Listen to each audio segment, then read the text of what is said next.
వర్తమానము వినుమా ప్రియ నేస్తమా, విని నీవు ప్రభుని విశ్వసించుమా.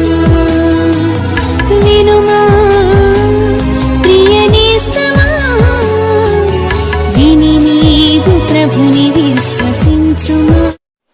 Praise the lord. దేవునికి స్తోత్రం. మన ప్రభువును రక్షకుడునైన యేసుక్రీస్తు అతి శ్రేష్టమైన నామములో మీ అందరికీ శుభాలు వందనాలు తెలియచేయుచున్నాను. ఈ శ్రేష్టమైనటువంటి సమయంలో దేవుని వాక్యమును చదువుకుందాం. యెషయా గ్రంథం 51వ అధ్యాయం 12వ వచనం. నేనే మిమ్మును ఓదార్చువాడను. ప్రభునందు ప్రియ దేవుని యొక్క బిడ్డలారా, ఈరోజు దేవుడు మనకిస్తున్న ఒక అద్భుతమైన వాగ్దానం, నేను మిమ్మును ఓదార్చువాడను. నిజమే, ఈ భూలోకంలో మనకు ఎదురవుతున్నటువంటి సమస్యలను బట్టి, శోధనలను బట్టి, బలహీనతలను బట్టి, ప్రతికూల పరిస్థితులను బట్టి ఎవరైనా మనలను ఓదారుస్తారేమోనని మనం కనిపెడుతూ ఉంటాం. కొందరు స్నేహితుల వైపు, కొందరు బంధువుల వైపు, మరికొందరు అధికారుల వైపు ఎవరెవరో మనలను ఓదార్చాలి, ఆదరించాలి, సహాయం చేయాలి అని మనం కనిపెడతాం. అయితే ప్రియ దేవుని బిడ్డలారా, మనం ఎవరి కొరకైతే కనిపెడుతున్నామో వారు మనలను ఓదారుస్తారని ఆశిస్తాం, కానీ ఏ వ్యక్తి మనలను ఆదరించడు, ఏ వ్యక్తి మనలను ఓదార్చరు. ఎందుకంటే కీర్తనాకారుడైనటువంటి భక్తుడైన దావీదు గారు ఒక చక్కని మాటను చెప్పారు. కీర్తనల గ్రంథం 69వ కీర్తన 20వ వచనాన్ని మనం చదివితే అక్కడ రాయబడి ఉంది, నిందకు నా హృదయము బద్దలాయను, నేను బహుగా కృషించి ఉన్నాను, కరుణించు వారి కొరకు నేను కనిపెట్టుకొని ఉన్నాను గాని ఎవరునూ లేకపోయిరి, ఓదార్చు వారి కొరకు కనిపెట్టుకొంటిని గాని ఎవరునో కానరారైరి అని అంటున్నాడు. నా మీదికి నిందలొచ్చినప్పుడు, నాకు ఇబ్బంది కలిగినప్పుడు, నేను కృంగిన సమయంలో నన్ను కరుణిస్తారని, నన్ను ధైర్యపరుస్తారని, నన్ను ఆదరిస్తారని, నాకు సహాయం చేస్తారని, నా పక్షాన నిలబడతారని నేను కనిపెట్టాను, ఎవరు నాకు కానరాలేదు అని అంటున్నారు. నిజమే, ప్రభునందు ప్రియ దేవుని బిడ్డలారా, మన పరిస్థితులు కూడా ఇలాగే ఉంటాయి. ఎవరి కొరకు మనం కనిపెడతాం, వారు మన కష్టకాలంలో కనబడరు. ఒకవేళ మన దగ్గరికి వచ్చినా మనల్ని ఆదరించరో ఓదార్చరో, ఇంకనూ మనలను బాధ పెడతారు. పరిశుద్ధ గ్రంథంలో ఊజు అనే దేశంలో యోబు అనే ఒక మనుషుడు ఉన్నాడు. యథార్థవంతుడు, న్యాయవంతుడు, చెడుతనమును విసర్జించినవాడు, దేవుని యందు భయభక్తులు కలిగిన వాడు. దేవుడు యోబును ఆశీర్వదించాడు, గొప్పవాడిగా చేశాడు. అయితే ఒక రోజు నాడు అపవాది యోబును శోధించడం ప్రారంభించింది. అలా శోధించడానికి దేవుడు అవకాశం ఇచ్చాడు. యోబు ఇంటి చుట్టూ ఉన్న కంచెను తీసివేశారు.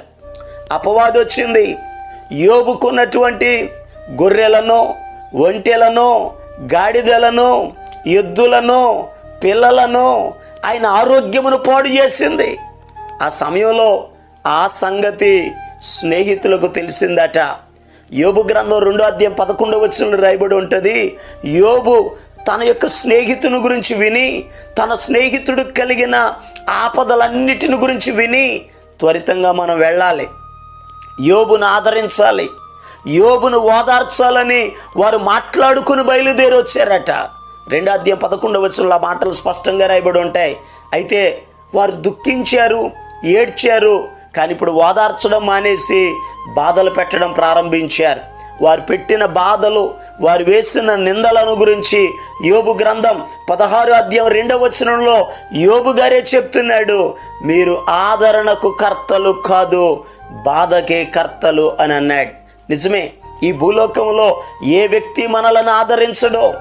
ఎందుకనగా ఏ వ్యక్తి అయినా ఇంకా బాధ పెడతాడు, నిందిస్తాడు, అవమానిస్తారు, హేళన చేస్తారు.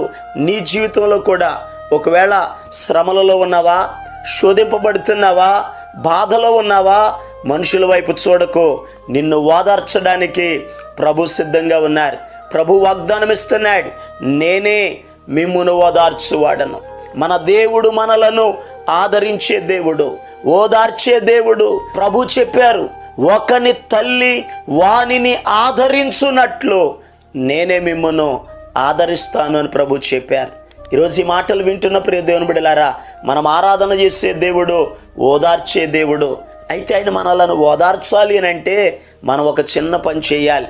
యెషయా గ్రంథం 49వ అధ్యాయం 13వ వచనంలో రాయబడి ఉంది, శ్రమ నొందిన తన జనుల యందు జాలిపడు యెహోవా తన జనులను ఓదార్చుచున్నాడు. ఈ వాక్యంలో రాయబడిన మాట, తన జనులను ఓదార్చుచున్నాడు. ఆయన జనులుగా మనం జీవిద్దాం, ఆయన బిడ్డలుగా మనం బ్రతుకుదాం. దేవుడు మిమ్ములను, మీ కుటుంబాలను ఓదార్చి ఆశీర్వదించునుగాక. మీ కొరకు ప్రార్థన చేస్తాను. తలలు వంచండి, కళ్ళు మూసుకునండి, ప్రార్థనలు ఏకీభవించండి. ప్రేమ కలిగిన మా పరమ తండ్రి, నీకు వందనాలయ్యా. నీ బిడ్డలు ఏ సమస్యలైతే ఉన్నారో, ఏ బాధలైతే ఉన్నారో, నాజరేయుడైన యేసు నామములో నీ బిడ్డలను ఆదరించమని ప్రార్థన చేస్తున్నాను, ఓదార్చమని ప్రార్థన చేస్తున్నాను. నీ కార్యములు నీ బిడ్డల జీవితాల్లో జరిగించమని ప్రార్థన చేస్తున్నాను. పరమ తండ్రి, వారికి ఉన్న ఇబ్బందులన్నిటిలో నుండి విడిపించండి, సమస్యలలో నుండి విడిపించండి. నీ కార్యములను మీరు జరిగించండి. సమస్త మహిమ, ఘనత, ప్రభావాలు మీరు మాత్రమే పొందుకోనమని, నీ బిడ్డలను దీవించి ఆశీర్వదించమని, కృపాక్షేమాలు నీ బిడ్డలకు అనుగ్రహించమని యేసు నామమును బట్టి అడుగుచున్నాము తండ్రి, ఆమేన్. మన ప్రభు అయిన యేసు క్రీస్తు కృప మీకు తోడుగా ఉండి నడిపించునుగాక, ఆమేన్. ఈరోజు పుట్టినరోజు మరియు పెళ్లి రోజు జరుపుకుంటున్న వారికి సీసలి మన్నా చర్చి తరపున మా కుటుంబ పక్షముగా మీకు శుభాలు తెలియపరుస్తున్నాం. May God bless you. దేవుడు మీకు తోడుగా ఉండి మిమ్మల్ని ఆశీర్వదించునుగాక.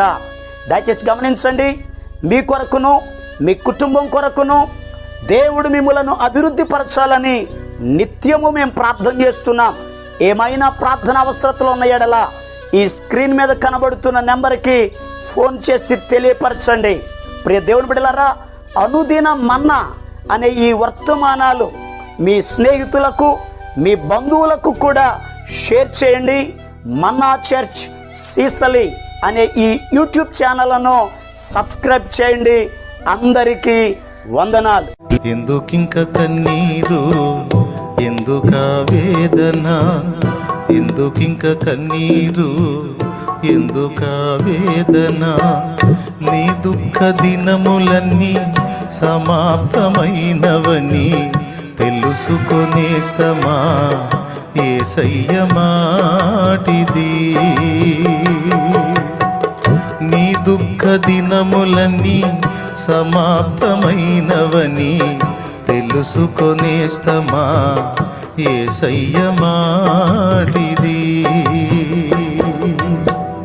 ఎందుకింక కన్నీరు, ఎందుక వేదన.